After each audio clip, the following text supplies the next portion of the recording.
Question: globally, how many Muslims believe that violence against civilians in defense of Islam is justified? Before we answer that question, it should be noted that the Pew Research surveys, which are the basis of these statistics, cover only countries with significant and majority Muslim populations. Therefore, the United States and Western Europe are not represented in these numbers. According to Pew's survey numbers, nearly 17%, 177 million Muslims, said that violence against civilians in defense of Islam is often or sometimes justified. However, in sub-Saharan Africa, which includes 187 million Muslims, nearly half of the 15 countries surveyed there ranged from 31 to 58%. Outside of sub-Saharan Africa, the highest support for violence against civilians came from the Palestinian territories at 40%, Afghanistan at 39%, and Egypt at 29%.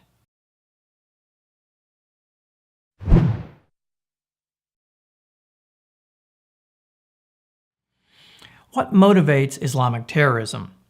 Negatively, the survey found no consistent link between support for Sharia as official law and support for religiously motivated violence.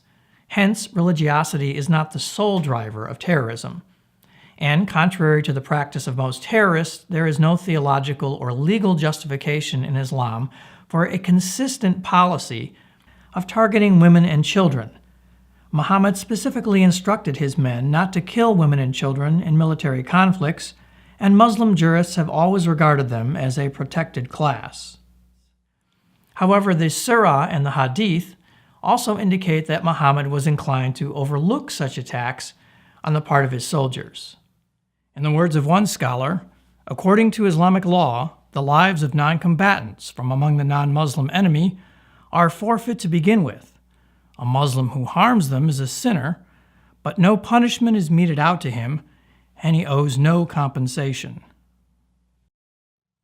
Positively, violence against civilians finds its justification in Islamic theology and law.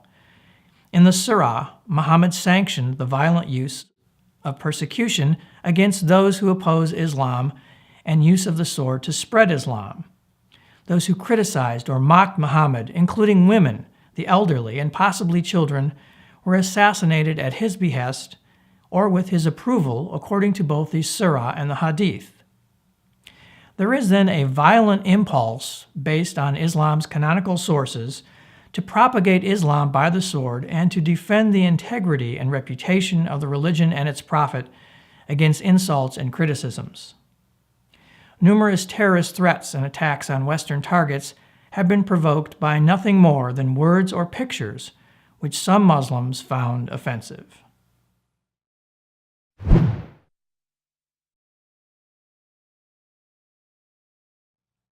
Though less than 17%, that is 177 million Muslims, justify violence against civilians in defense of Islam, the population number is significant because the impact of violence and terror is much greater than this small percentage suggests. 177 million Muslims, which includes about 115 million adults, implies a substantial base of moral and perhaps material support for violence and terrorism. The Pew surveys covered about 2/3 of the global Muslim population.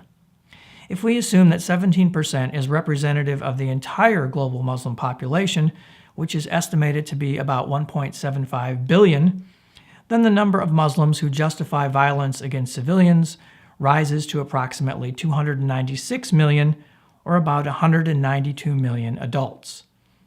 Of course, a willingness to justify terrorism is not the same as a willingness to participate in terrorism, and it is likely that only a small percentage of those who justify terrorism would actually commit a terrorist act.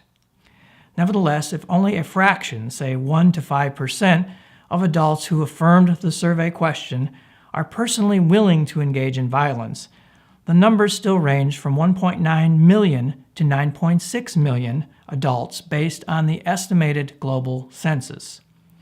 These numbers are more than sufficient to sustain a significant global terrorist threat for the foreseeable future.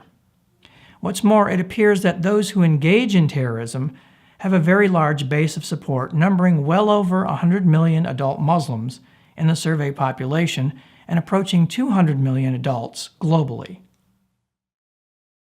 To sum up, less than 1/5 of Muslims surveyed believe that violence against civilians in defense of Islam is justified. This fraction represents nearly 200 million adults and potentially nearly 10 million terrorists if we apply the survey results to the entire global Muslim population.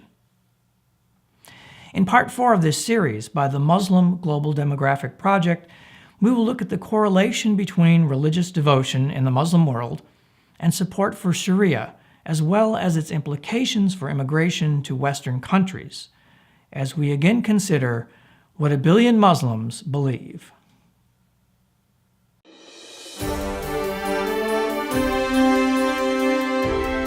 Please share this video series on social media if you found it useful. Click on the link below the video to read the complete report from the Muslim Global Demographic Project. Be sure to watch Through the Lens of Muhammad's Life: How the Example and Teachings of Muhammad Shape Islam Today, an educational documentary from Kinetoscope microProductions.